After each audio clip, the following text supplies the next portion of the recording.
15 beers on a Tuesday afternoon. 15 beers on a Tuesday afternoon. Fuck yeah! Stay metal, my brother. Alright, we're already fucking shit up. Hey, what's up, everybody? Welcome to episode 10 of 15 Beers. I feel like I've been a fucking slacker this week, so I put things together very late. So we're going with drummers, because I can talk to drummers all the time. They're easy. I want to do a Guitar Wizard show at some point, but I don't know what the fuck to talk to Guitar Wizards about. So, and I wanted to show this video as part of the show. My friend Paul Flans, hopefully he's watching, got me through. There's a site called Cameo where you can get celebrities to do promos for you. And he sent me this last week, and it's the best thing. I think you're just going to be able to hear the audio because I can't show you the video. But this is Max Cavalera from Sepultura and Soulfly, and this is probably the best thing I've ever seen. What's up, Kevin Sharp, Max Cavalera here, Soulfly, Arizona, Quarantine Edition. Hope you're doing good, brother. I know you have a killer podcast called 15 Beers on a Tuesday afternoon. That sounds about right. That sounds metal as fuck. And I just wanted to congratulate you on a podcast. And keep playing metal, doing some cool interviews. And I got my fucking speed guitar right here right now. I'm going to do a little riff for your podcast, Kevin. Goes like this.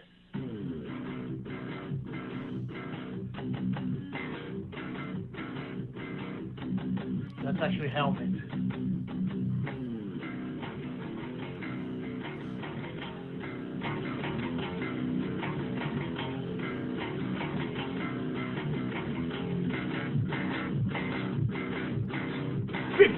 Beers on a Tuesday afternoon. 15 beers on a Tuesday afternoon. Fuck yeah! Stay metal, my brother. I'll see you on tour. Stay safe. Much love and respect. Max Cavalera. Soulfly. That's the best thing I've ever seen in my life. I don't know. Maybe someone else has seen something better, but I don't believe you. All right. How's it sound? How's the audio? Everyone hear what we're doing here? We got like 3 people watching.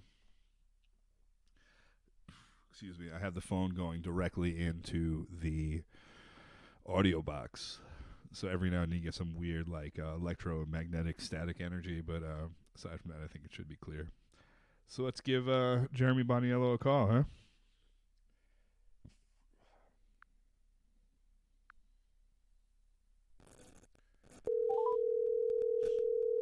Thanks, Dustin. We'll see. Sometimes when the phone gets going, it gets a little weird here. Yo, what's up, man? How you doing? Doing all right. How are you? Good. Can you hear me? Yeah, I hear you fine. All right, cool. I'm trying. I'm having okay? Yeah, absolutely. I have this weird thing where I've been just miking the phone on speaker. But it hasn't been like consistent. So now I just have it going straight into like the audio box that goes into the computer itself. Oh, cool. Okay. Yeah. Yeah. Every now and then, like I don't know if it's like a car driving by or if there's like one, either my laptop or something puts out like some electric current. Every now and then I get this like weird fuzz for a little while. And that's still happening, or not right now for some reason. Okay. Like I think it depended on where. Like I have the audio box underneath a little desk that I have here. So I don't know. I think maybe if the phone is too close to that or something, maybe that's how it happens. I don't know. Oh, that could be one of those like electrical interference things with the RF frequencies. How that happens sometimes. Yeah, I don't know. Do you have your phone too close to a speaker or something? Exactly. Yeah, I think that's what it is. But it doesn't seem to like have direct correlation. Sometimes I can have it up near it and it doesn't do it. Sometimes it'll be kind of close and it does. I don't know.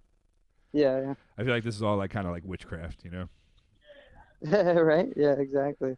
I feel like every time I think I understand something with this like electronics recording stuff, it all gets fucked up and I have to relearn, something else. Totally. Yeah, I know. That's like how it always is. It's always like a learning process, always learning something new every time, a new update or... Yeah, absolutely. But yeah. So how are you doing? Have you been working throughout this? I just started working again at the shop, at the welding shop. like not last week, but the week before. Well, it was like half a week. I went in on Thursday, Okay. so not last week, but the week before. And I worked all last week, and I'm working all this week.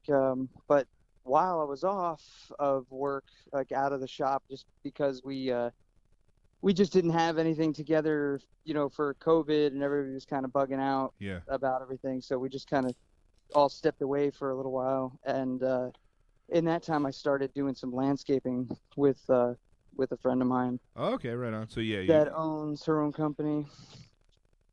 So yeah, I've been doing that like once a week now since I'm back at the shop.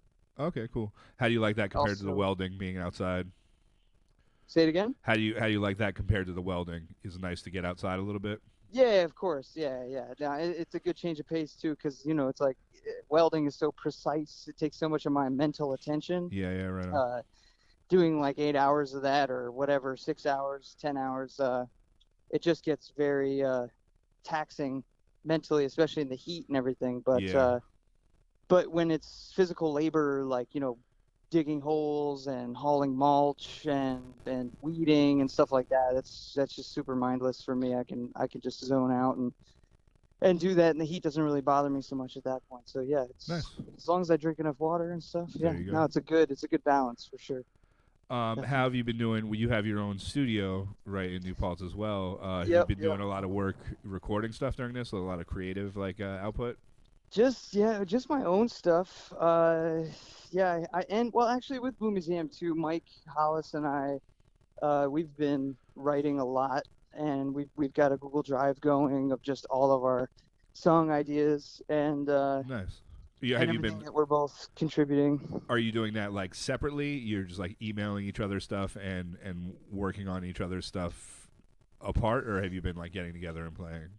Now, the only time we got together was to do live stream for WDST Sofa Sessions. Okay. We did that like, I don't know, 3 or 4 weeks ago, like a month ago, maybe something like that at this point.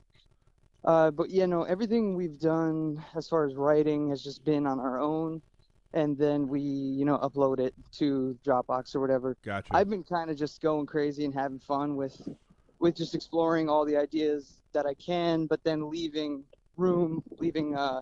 space open for Mike's input. That's kind of how that's great. I like working. Yeah. So yeah, we've got a lot of material now, and maybe for 2 more albums. I mean, we were looking at just doing, trying to get material for 1 album, but it seems like we've got so much now, we might just have 2 in the works, and or who knows? I don't know. I don't know what the ideas are, but other than that, yeah, just my own stuff randomly. But I wonder if that's how it's going to be. Just like once this ends, everyone's going to have so much fucking material that because so many people have been cooped up just producing stuff. That there's going to be just of course. I know it's a beautiful. It's a blessing and a curse in that way. Yeah. It's just like everybody finally has time to be forced to be bored and be creative, or not be forced, but finally have the time to be creative. I actually have taken the time I've kind of stepped away from music a little bit, like as far as just the frequency of the amount of music I was playing. I was playing in so many bands with the Ark-Tones and with Blue Museum and with NCM and my brother's music and my own music. Rucombine, right? Yeah, Rucombine had kind of already slowed down a little bit just because we our keyboard player moved to Florida, and we've kind of had a little bit of a direction, a disagreement on kind of how we want to, what sort of direction we want to go in, which is normal, but that happens. I played a song in the beginning from the CD. I think you produced that album too, right? You recorded that yourself? I did, yeah. It sounds really, really good. Cool. Thanks, man. I mean, every time I hear something that I produced, and I'm sure other producers can or maybe will be reluctant to admit this, but I always feel like there's something I could have done differently. Every time I re-listen to something, I'm like, oh man, I should have done this differently. I should have whatever. But that's part of it. It's just you just got to do it, and That's captures that moment in time. I'm having a little bit of trouble. I'm trying to do this Bruce Springsteen cover, and I have the music pretty much done. I'm using like Studio One is my like the DAW or whatever that I'm using. And now I'm to the vocals, you know, and I'm not very confident in my vocals to begin with, but it's just like I do it, and I'm like, I do it until I'm exhausted. I'm like, okay, that's okay. Or that's pretty good. And I listen to it the next day. I'm like, no, that's terrible. And it's like, I don't think I'm ever going to get to a point where I don't think I could potentially do it better. So I don't know when to just like be like, fuck it, this is it. You know, like I almost need someone else to tell me that. Otherwise, I'm just never going to, you know, finish it. Well, yeah, I mean, so one thing to keep in mind is, you know, it's like, for me anyway, when I'm demoing my own music, is like I try to really come to terms with what my abilities are just in that moment. Not even like saying that I lack the ability to record something of quality. It's just that like when you're doing all of the work and you're trying to see the vision and you're trying to do, you know, perform and you're trying to do everything, you kind of it tends to like just naturally lose its quality because you're focusing on so many different things. Yeah, you know? I can see that. And also it's like I try to really treat my like what I can do just with what it is, you know, that I'm capable of doing with what I have. Like basically I don't have the full-on professional gear that I would need to get my songs to sound exactly the way that I want them to sound. But you know, I'll try to get there within reason with what I do have in that kind of way.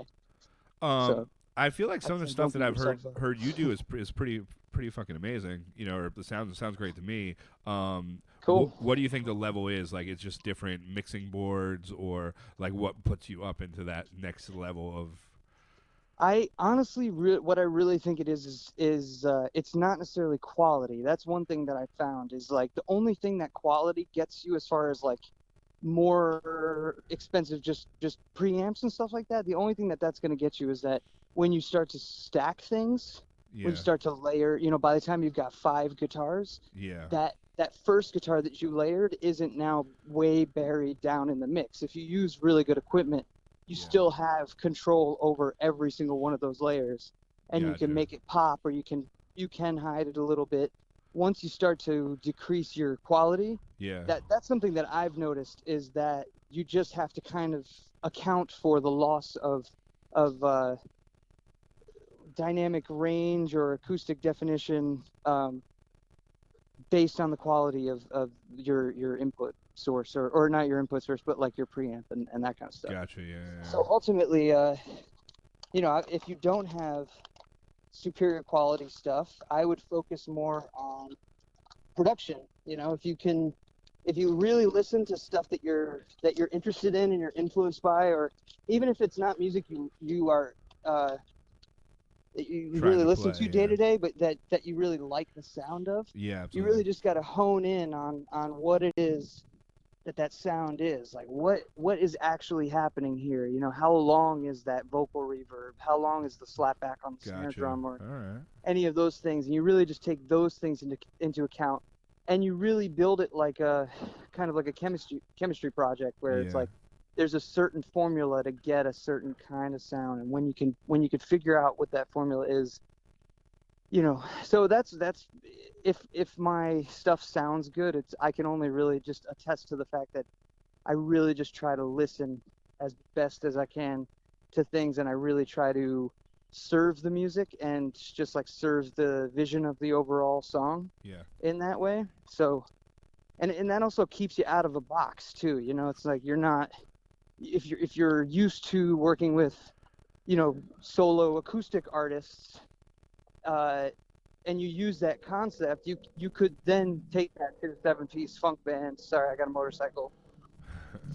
A couple motorcycles driving by here, but anyway, sorry, I get really intense with this passionate. No, absolutely. I mean, I love it. That's great discussion. Yeah, it's so interesting. It's really incredible because it really is endless. And I mean, the thing about the more, like I said, about the more expensive gear is you just have more control over everything as the process goes further and further along. You can get those little things to pop out a little bit more and stand out.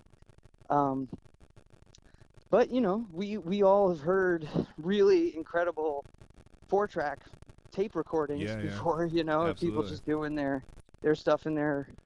And with the whole, I mean, I'm not necessarily a fan, but you know, there's that whole resurgence of that pop, do-it-yourself pop music, like what's that girl that's just come out now recently, I don't think I'm who her and her familiar. brother just won a couple of Huh. Grammys. Yeah, I'm out of the loop, man. But do it yourself. They're like, what are they? They're recording on like 4-track kind of stuff. No, well, they're just recording like in their house, in Oh, their okay, bedroom. gotcha. Yeah, yeah. They're not in a big, giant, you know, Yeah. professional Well, studio. it's so accessible now. I mean, for $100, you know, you can get an input into your computer, or you probably do it for less than that, even. You know, and you know, definitely the doorway to get started is pretty easy to access. You know. Yeah, yeah. No, it is really incredible. Yeah, How long have you been doing the recording stuff for? Well, I kind of have a little bit of a background. My uncle is a musician, and he owned an old like Roland uh, portable 8-track that was or it was a 4-track, but it was recorded to zip discs. Okay. And that was like back in the 90s, probably 1996 or 7 or something like that. And Okay. he came to our house and he recorded my father's music. And so that was my first real introduction to seeing like microphones being set Yeah, up yeah. and levels being taken and all that kind of stuff. I had already been playing music since a little bit before that, but Were drums your first instrument? yeah, drums. Yep, drums are my first instrument. What made you decide to go that route? Like, what stood out to you? Do you see a particular Oh drummer or? man, well, my brothers play other instruments. My brothers are really incredible, like wind instrumentalists, and they can play bass and guitar and all that kind of stuff. But I don't know. I remember being in my brother's in the elementary school at my brother's like practice. They were little kids, and I don't know. It was probably first or second grade. Whenever you first start Yeah. your instruments. And I remember I had to stay after school and wait for our mother to come pick us up, and I had to go to that rehearsal, and there was a bass drum kind of off to the side, and when they started playing, it was just like the most incredible thing I've ever experienced, you know, at that time in my life. And something just hit me. It was like I really wanted to play the drums, and then it also seemed like there were songs that I had heard on the radio and stuff that my parents listened to, and it almost drumming just seemed like intuitive to me. Like Nice. before I ever even had a chance to sit behind a drum set, it always felt like I knew what the drums were going to be playing. Like I could tell Okay. when snare was going to get hit. I could Yeah. tell Wow. when fills were coming and the cymbal was going to like crash. Like it just was very intuitive Nice. to me in that way. And then my parents basically tried to convince me to not play the drums. Yeah. They wanted me to play everything Yeah. else except for the drums. And then it finally just came down to it. You know, it was like either they were going to let me play the drums or I wasn't going to play music Yeah. at all. And yeah, eventually, you know, they turned around, they supported me, and then they bought me a drum set when I was like 13 or something. And Right on. yeah, so they've definitely supported me since then, you know, but I kind of have had to fight for it my whole life, basically. As far as Um, how so? What do you mean? uh, well, like that example, as far as Yeah. So they when I was tried a to push kid you into and something really else. Yeah. knowing like this is what I want, and my parents are just like, no, try this, try this, try this, and then eventually getting to the fact that like this is what I am gonna play. I'm gonna play the drums. Yeah. So I played the drums. Then when I was 18, I got a chance to go on tour, and I had just graduated high school, and my parents thought I should go to college. They just didn't Oh think it was yeah. a great Yeah. idea Yeah. for Yeah. me to be going on tour, but they knew the kid that I was going to be going with, and they eventually, you know, were somewhat supportive of that. And then when I decided to move to Oregon to pursue more music endeavors, they weren't too supportive. So it's Yeah. just So been like yeah, they've little always yeah. steps of the way that I've had to kind of like chisel my own sort of path, Yeah. Right on. and only ultimately then to gain the support and um, you know, feel like I have that from my parents. So Yeah, that makes sense. it's It been a long journey with that, but you know, I don't know.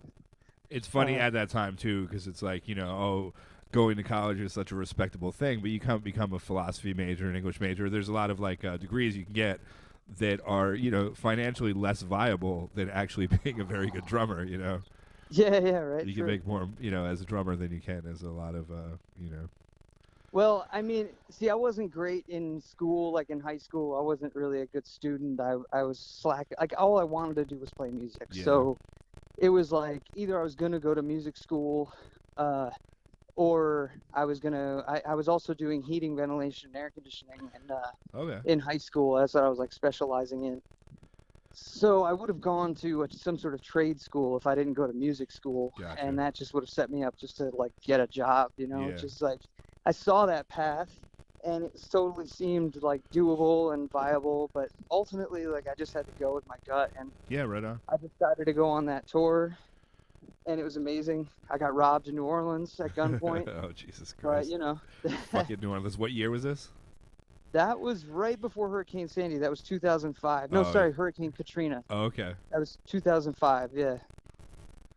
Wow. So, yeah, it was pretty insane. But yeah, no, I mean, I love it though. Music is, I mean, Yeah. I love music. I play it as much as I can. Lately, I've been playing more piano and guitar, just because those are super accessible in my house. And yeah.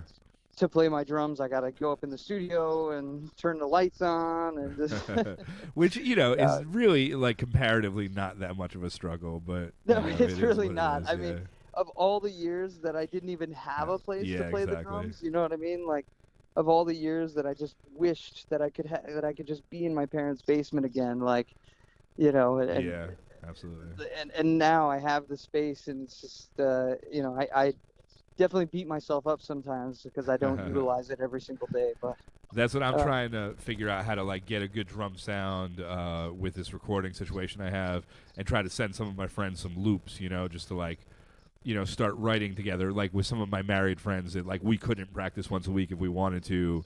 Yeah. I think it's kind of refreshing about this. There are no live shows, so it's like, if you want to create something, you can just create it for, just the sake of itself, not be, how are we ever going to get together to do a show, or how are we, there's none of that really is going to happen anyway. So, and that's what we need. I think that's actually what we need to get back to as musicians anyway, is rather than, we need to get back to, let's just be creative for creation's sake. I mean, we got no other reason than because we are just artists, and that's just it. It's not about how many followers we have and how many live shows we play all, during the year. It's not about any of that stuff. It's about what are our moral values as musicians? How much, do we regard the power that we hold and as absolutely. musicians and creative people and all that stuff. And I think that's what this time is kind of getting us back to, is sort of that understanding of those basic things. Is like, let's create, let's figure out new ways of saying these things that we want to say. Yeah. And not only that, with everything going on, just with the protests and everything happening, absolutely. There's a lot of inspiration. There's a lot of really beautiful human connection happening that we can draw from. So stuff that you've been writing lately, would you say it's like influenced by, the quarantine or that situation, or any of the climate in the world now, or are you just like focusing on music and getting some like previous thoughts out? Yeah, so a little bit of both. I'd say some of it has been directly influenced by the quarantine. I mean, I actually took a song that I had intended on, actually, Abby. Yeah. So I had kind of intended on writing a song about her, which I couldn't, I was kind of hitting this roadblock there, which ultimately ended up being a blessing for myself, because once this whole thing happened, I was able to kind of reappropriate that idea, and it ended up write being it about something... a terrible disease instead. Yeah, well, no, I mean, writing more about just like my wanting to see my family, and how things are just, there's a lot of contention, but we're all in this together, and we're all. That is one of the songs you sent me the other day that I didn't respond to you, but I remember that song. It was one of the files that you sent me, I believe, right? Yeah. Nice. Yeah, so it's yeah, so that kind of thing, that's directly influenced, I'd say, by what we're all experiencing right now. That's going to be a Blue Museum song.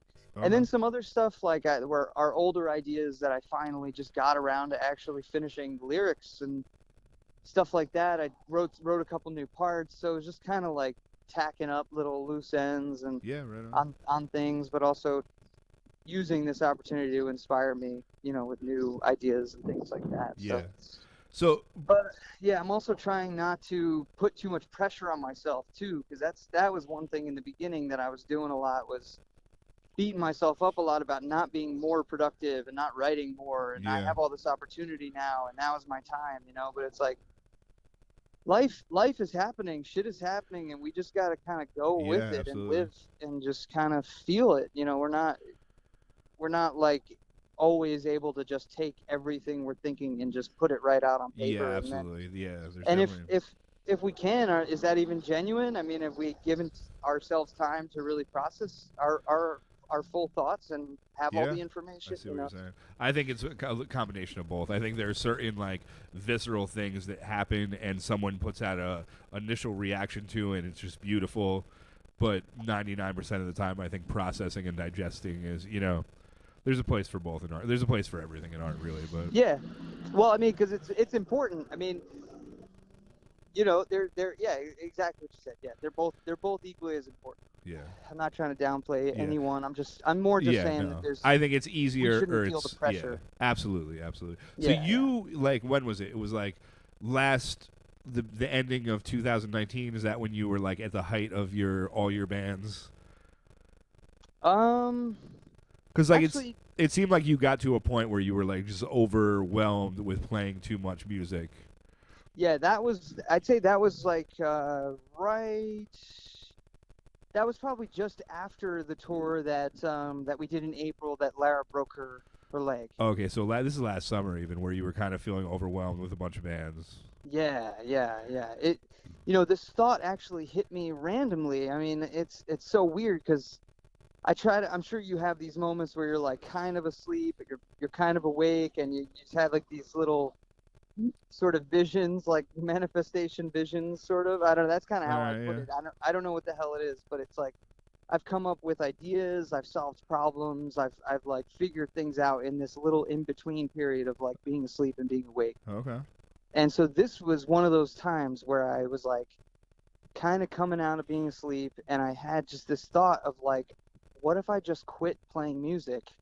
What would my life be like? yeah, Like okay, this thought just occurred to me, and I started running through my mind about like all the scenarios of all the time I would have, and like all the commitments that I wouldn't have to fulfill. Like, it's like it I think that's what it was, but it just came yeah, to this point that like my life, we get to this.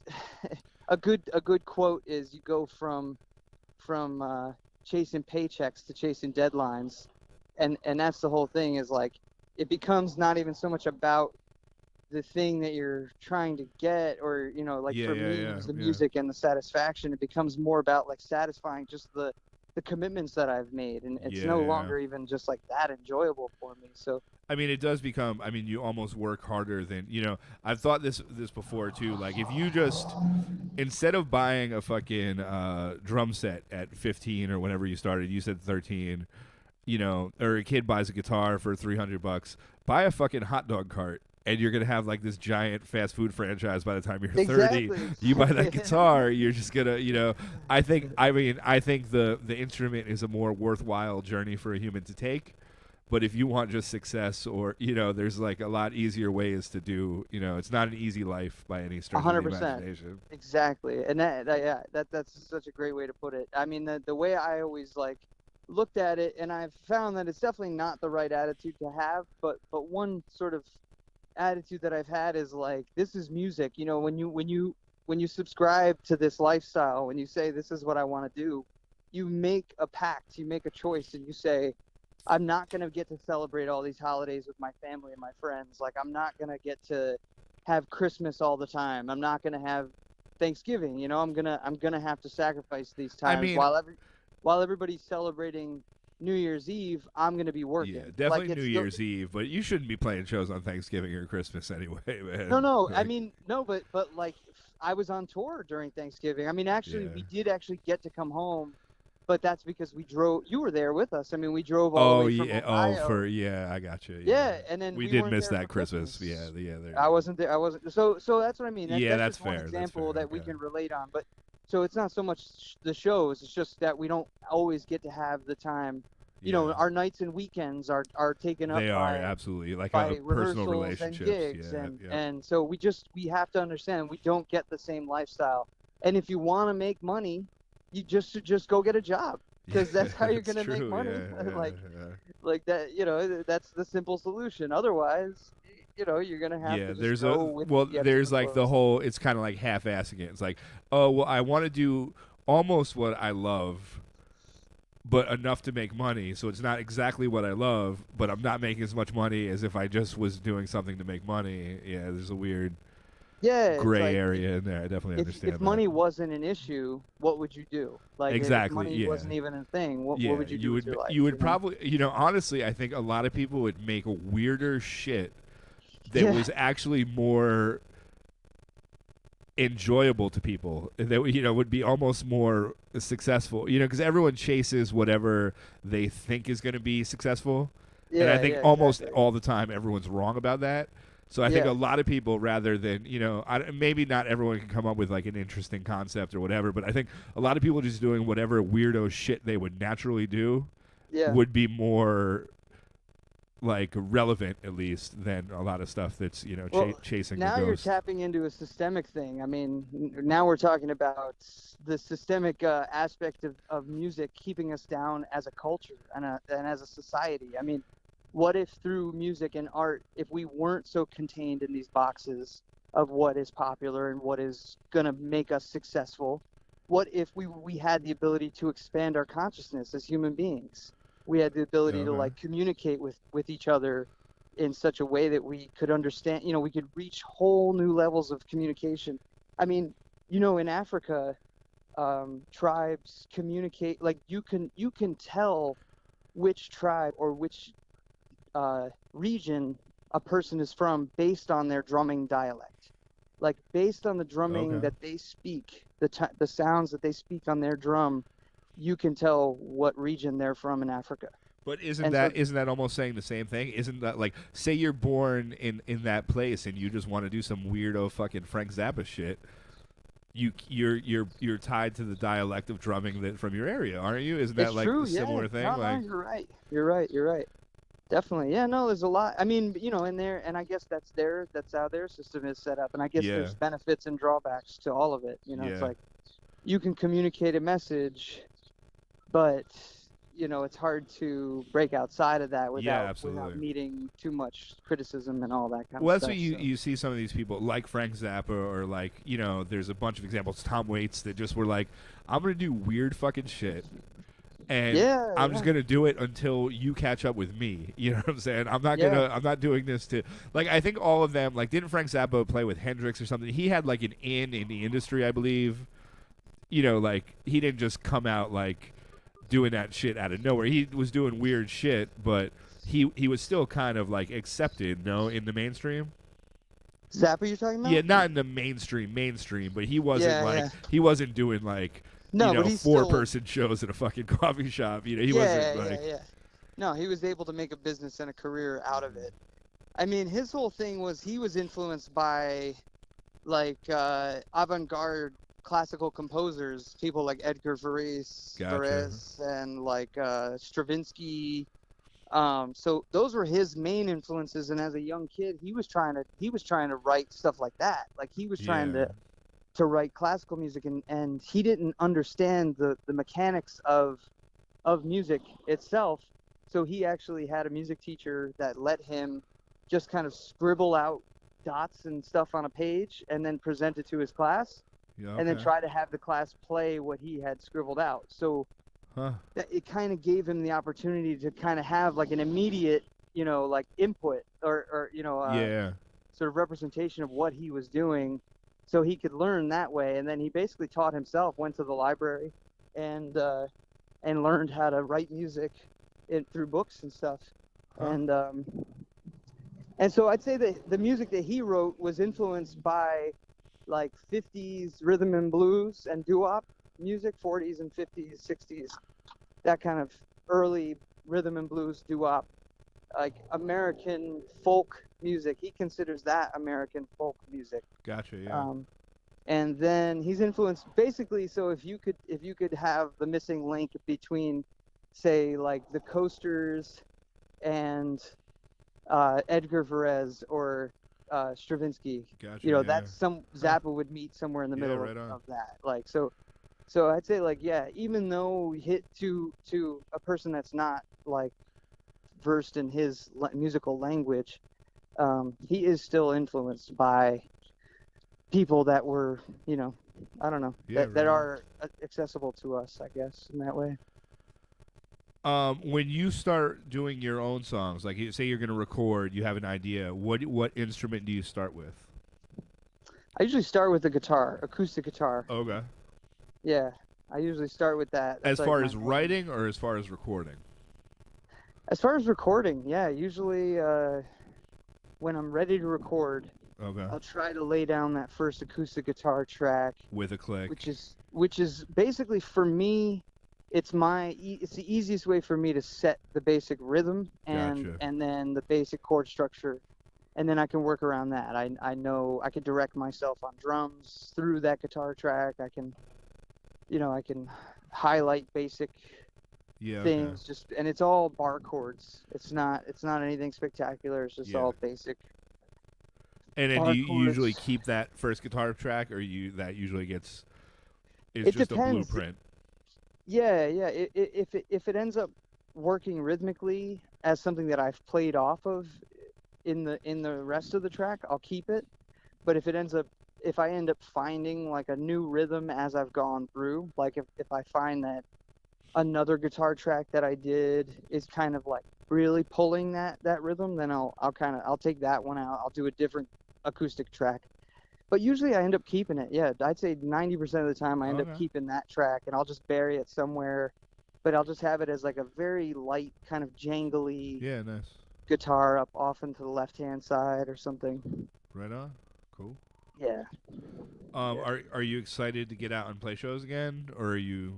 How you feeling about that? I am like, I'm about to get some ice cream now. I'm just like, is that you or me?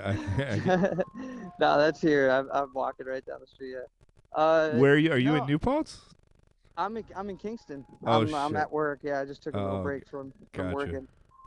So yeah, I don't know. I'm kind of on the fence. I mean, I'm excited to play shows when I know that everything is all good and nobody's going to be getting sick from all this shit, and and we're all safe. Then I'll be really excited to play shows and stuff. But as of right now, I'm not excited to gather around. Yeah, that makes sense. A bunch of people. I'm not super eager to get out. I feel like we're in this weird spot now where a lot of people have just decided that we're over it. Like that they're over it, so it's over. And I guess we'll see how that works out in a couple weeks or whatever. But I know I think it's a bad mistake. Yeah.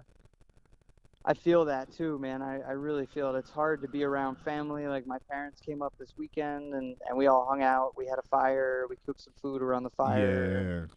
But it's just, and it's really easy because it's our human nature to just be social and be close to each other. And it's just totally, we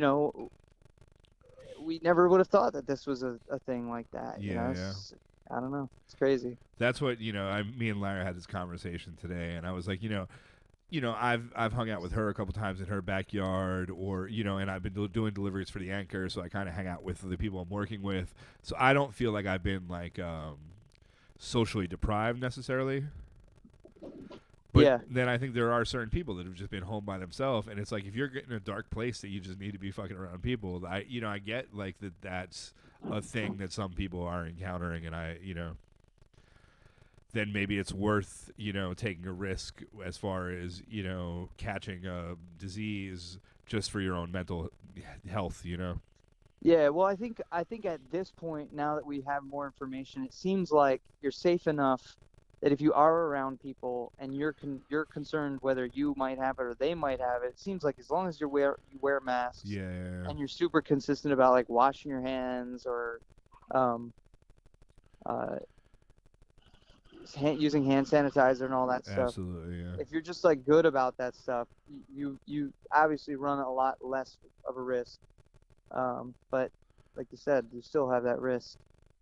Yeah, that's what I've seen some posts. I'm pretty sure Johnny Monster played a show last weekend, or maybe Oh yeah, I saw maybe that. it's this upcoming weekend. It's like holy shit, you guys are getting. I think Tennessee, are just getting Yeah, back fucking to it, you Tennessee. know. Yeah, no, they played. I saw pictures. And it must be nuts because it's like you and It was outdoor though, oh, okay. too. Yeah, yeah. Because I think So that was you a and me little have bit. played a bunch of shows where I'm not a stranger to playing shows where there's only 5 people, so we can still be under 10 with the band and the bartenders a lot of times. Yeah, But because there haven't been shows, I think a lot of people are going to be having bigger crowds because that's the first band to play, or there's an totally. opportunity Yeah, where no, it's for like, sure. and yeah, And that's the other thing too is I'm kind of honestly concerned about the amount of competition that's going to happen once the music does start, because venues have been out. They're going to yeah, want to get the backs that have the most drawing yeah. power. But well, They're going to and want to. theoretically though, they're not going to be allowed to have full capacity. But who's going to police that? It's like it's almost ridiculous. Yeah, Like no, it's true. I mean, yeah, it's like I would think that like people like that run the local venues around us would have the foresight to say, to yeah. like restrict that. I think you're right about I think that. we have a pretty responsible, the venues in the Hudson Valley at least are pretty. Yeah, most of them are pretty responsible. I can see that. But like at a Yeah. Snug show, like if Snugs were to open, are they gonna cap the door? Or I don't know, like 1 in the I don't. morning once people are Yeah. drunk. That seems like like snappers. They're Yeah. I because just they don't would be see how phase. those kind of places could really open. I just don't. Yeah, I think that they're both phase 3, which are like theoretically the end of June if everything goes according to plan. Yeah. Yeah. They could, but Yeah. I it's like mean, and that's either the one whole of those thing. Is, places at a lower capacity is almost ridiculous because who's gonna fucking enforce that? Like there's no, I don't know. yeah. Well, It's they have to meet that criteria to yeah, to get to phase 3. So if they meet it, then by all means, But that's the other thing though is that we've got to then just trust that the reporting is anyway. It yeah, just goes exactly. layers and Yeah, it layers. does This is like absolutely. I don't know. The best thing we can do is just focus on what we're doing. Just Yeah. And speaking of which, so you've been doing a bunch of your solo songs. Are you releasing them in any format, or what do you're just keeping them in your pocket for? yeah, I don't know, man. My music right now is a lot of it's just my own sort of It's like a mental health. personal, yeah, okay. Yeah, it's just like my own therapy. I don't really have plans to release that stuff as a solo stuff, Okay. as a solo project. Yeah. Most of it, like I said, like I think 3 of them, like "Room to Breathe," that song I sent you, 10 years in the making. Um, and I think the one other one that's about the quarantine. I think those are all gonna be Blue Museum songs. Okay. Yeah, yeah, and then the other ones they're just kind of. And I'm just Blue Museum at this point is just you and Mike Hollis? Mike Hollis, me, and my brother Josh. Oh, fuck yeah. Okay. Yeah, Cool. So Josh is 3 playing songwriters in bass. one. All right. Right, cuz Yeah, he so writes as well. Cool. Josh is gonna be he's gonna be yeah throwing down on songs also. Yeah, Nice. That's great. That's cool. yeah. Nice. So All right, man. Well, yeah, it's man. been fucking great talking to you. I You too, appreciate it. man. Always. Absolutely. Yeah, yeah. It's Yeah. been a minute. It has. But yeah, let me know anytime you got any questions about studio stuff, or Yeah, definitely. if you even want to record, like come and use my studio and my gear Yeah. to record some drums. Cool. I'm Yeah, fine I with that appreciate too. that. Yeah, absolutely. Yeah, I may take you up on that. cool. All right, Sounds Jeremy. good, man. Love you, man. All right, man. I'll talk to you soon. All right, later, bud. All right, peace. There we have Jeremy from Blue Museum. Also plays drums for NCM, Lara Hope, and the Ark-Tones. I took a week off. I did get drunk on the week off, so I shouldn't be out of practice, but I feel like I'm a little boozy. We're going to play a Blue Museum song. Throw some shit on the ground. Let's message Katie Carter here.